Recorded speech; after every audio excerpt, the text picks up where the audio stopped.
ಒಂದು ಸ್ವಭಾವದಲ್ಲೇನೆ ಅಂದ್ರೆ ಅವ್ರ ಚಿಕ್ಕ ವಯಸ್ಸಿಂದಾನೇನೆ ಸ್ವಲ್ಪ ಅವ್ರ ಸ್ವಭಾವ ಒಂಚೂರು ಭಯ ಪಡುವಂಥದ್ದು ಅಥವಾ ಅಷ್ಟು ಏನ್ ಹೇಳ್ತೀವಿ ಬೋಲ್ಡ್ ಆಗಿ ಎಲ್ಲಾನು ಫೇಸ್ ಮಾಡದೇ ಇರುವಂಥದ್ದು ಅಂಥದ್ದು ಒಂಚೂರು ಅವ್ರ ಸ್ವಭಾವದಲ್ಲಿ ಚಿಕ್ಕ ವಯಸ್ಸಿಂದ ಇರ್ಬೋದು ಅಥವಾ ಚಿಕ್ಕ ವಯಸ್ಸಿನಲ್ಲಿ ಕೆಲವೊಂದು ಅವ್ರಿಗೆ ಮನಸ್ಸಿಗೆ ತುಂಬಾ ಪರಿಣಾಮ ಬೀರುವಂತಹ ಘಟನೆಗಳು ನಡೆದಿರಬಹುದು ಅಥವಾ ತುಂಬಾ ಹತ್ರದವ್ರನ್ನ ಕಳ್ಕೊಂಡ್ಬಿಟ್ಟಿರ್ಬೋದು.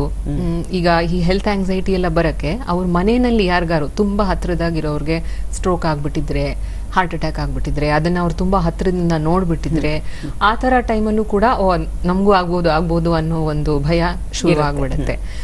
ಈ ಕಾರಣಗಳಿಂದ ಇನ್ನೊಂದು ಇತ್ತೀಚಿನ ದಿನಗಳಿಗೆ ಬಹುಮುಖ್ಯ ಕಾರಣ ನಾ ಹೇಳೋದು ಮಾಧ್ಯಮಗಳಲ್ಲಿ ಯಾವ ತರ ಬಿಂಬಿಸ್ತಾ ಇದ್ದಾರೆ ಅದು ಕೂಡ. ಈಗ ಹಾಸನ್ದು ಒಂದು ನಿದರ್ಶನ ತಗೊಂಡ್ರೆ ನಾವು ಆಮೇಲೆ ಏನು ವೈದ್ಯರೆಲ್ಲ ರಿಪೋರ್ಟ್ ಎಲ್ಲ ಕೊಟ್ರು, ನೀವು ಅದನ್ನ ನೋಡಿದ್ರೆ ಆಕ್ಚುಯಲ್ ಆಗಿ ಏನು ಆತರ ಇರ್ಲಿಲ್ಲ. ಅಂದ್ರೆ ಬೇರೆ ರಾಜ್ಯಗಳಲ್ಲಿ ಎಷ್ಟು ಡೆತ್ಸ್ ಆಗ್ತಾ ಇತ್ತು ಅಷ್ಟೇ ಡೆತ್ಸ್ ಹಾಸನದಲ್ಲೂ ಆಗಿತ್ತು. ಅಥವಾ ಇದು ಮುಂಚೆ ಈಗ ಕಳೆದ 3-4 ತಿಂಗಳು ಹಿಂದೆಗೆ ಹೋಲಿಸಿದ್ರೆ ಇವಾಗ ಜಾಸ್ತಿ ಆಗೋಗಿತ್ತಾ? ಇಲ್ಲ, ಜಾಸ್ತಿ ಆಗಿರ್ಲಿಲ್ಲ.